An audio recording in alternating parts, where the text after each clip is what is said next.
سامعین ناظرین، infection control society آپ کی صحت کے لیے، آپ کی آگاہی کے لیے اور آپ کو طبی معلومات پہنچانے کے لیے مضامین آپ کی سماعت کے لیے پیش کرتی ہے، جس کے لیے ضروری ہے کہ آپ اس سے آگاہی حاصل کر کے اور اپنے مسائل کو اور اپنے عزیزوں کے مسائل کو، اپنی کمیونٹی کے مسائل کو، اپنے ملک کے مسائل کو حل کرنے کی کوشش کریں۔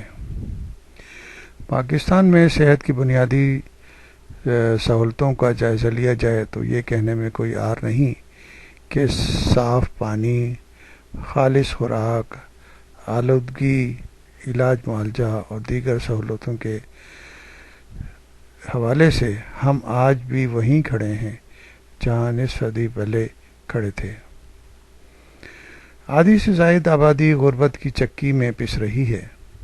بے شمار افراد محض علاج کروانے کی سکت نہ رکھنے کے باعث انتقال کر جاتے ہیں۔ واضح ہے کہ 5 سال کی عمر تک پہنچنے سے قبل بچوں کی اموات کی شرح کے اعتبار سے پاکستان سر فہرست ہے۔ ان تلخ حقائق کے باوجود یہ ڈنڈورا پیٹا جاتا ہے کہ پاکستان کی معیشت بہتر ہو رہی ہے اور اس کی شرح نمو بڑھ رہی ہے۔ احمقوں کی جنت میں رہنے کا مصداق ہے۔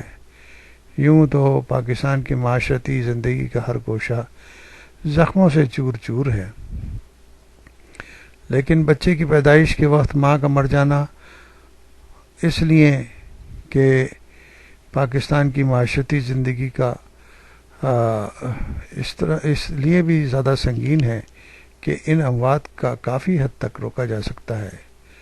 بعض تجزیے تو یہ بتاتے ہیں کہ ہر گھنٹے میں پاکستان میں 3 زچائیں، 3 خواتین بچے کی پیدائش کے دوران موت کا شکار ہو جاتی ہیں۔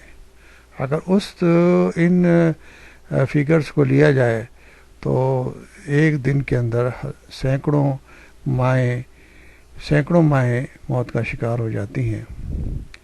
اس وقت بچہ کی اموات کو روکنے کے لیے دنیا بھر میں مڈ وائفری کے نام سے ایک مربوط نظام کار فرما ہے۔ نیز ترقی یافتہ ممالک میں دوران حمل ماؤں کے معائنے کا باقاعدہ طور پر ایک نظام بھی موجود ہے اور یہ سہولت ہر عورت کو حاصل ہے۔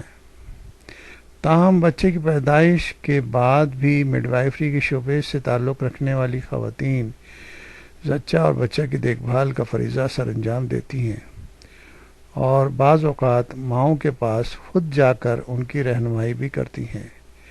طبی اصطلاح میں ان خواتین کو مڈ وائف کہا جاتا ہے یا عام زبان میں دایا کہا جاتا ہے۔ واضح رہے کہ دور دراز کے دیہات، قصبہ جات اور چھوٹے شہروں میں جہاں بالعموم خواتین ڈاکٹرز یا گائنیکولوجسٹ کی رسائی ممکن نہیں، وہاں یہ مڈ وائف زچگی کا فریضہ بھی انجام دیتی ہیں۔ عام طور پر دیہی علاقوں میں بچے کی پیدائش یا تو زچہ کے گھر پر ہوتی ہے یا پھر دایا کی کلینک۔ چونکہ یہ مڈ وائف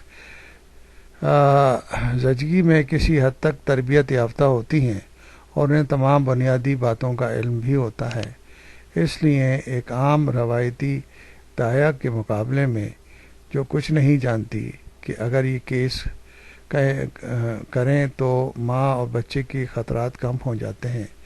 البتہ کوئی پیچیدگی پیدا ہو جائے تو پھر مڈ وائف یہ کیس کسی مستند ڈاکٹر کو ریفر کر دیتی ہیں اور اکثر و بیشتر خود بھی ساتھ چلی جاتی ہیں۔ اس لیے انتہائی ضروری ہے کہ مڈ وائفری کے شعبے کو بہتر طریقے سے آرگنائز کیا جائے۔ اس میں حکومت بھی اپنا رول ادا کرے اور ہر علاقے کے لوگ بھی اس عمل کو انتہائی ضروری بنائیں تاکہ مڈ وائفز کی ٹریننگ اور ان کو سہولتیں فراہم کی جائیں، ان کو آلات فراہم کیے جائیں، انفیکشن کنٹرول کے بیسک اصولوں تک رسائی دی جائے تاکہ انفیکشن اور بے شمار مسائل جو پری نیٹل ہوتی ہیں یا پوسٹ نیٹل ہوتی ہیں یا دوران زچگی ہوتی ہیں ان سے محفوظ رہا جا سکے اور ماؤں کی زندگیوں کو بچایا جائے۔ یہ نہ ہو کہ بچے کی پیدائش تو ہو گئی، ماں کی موت واقع ہو گئی، یا پھر ماں جو ہے ایسی کسی بیماری اور کسی پیچیدگی کا شکار ہو گئی جو کہ ساری عمر اس کے لیے مصیبت کا باعث ہوگی۔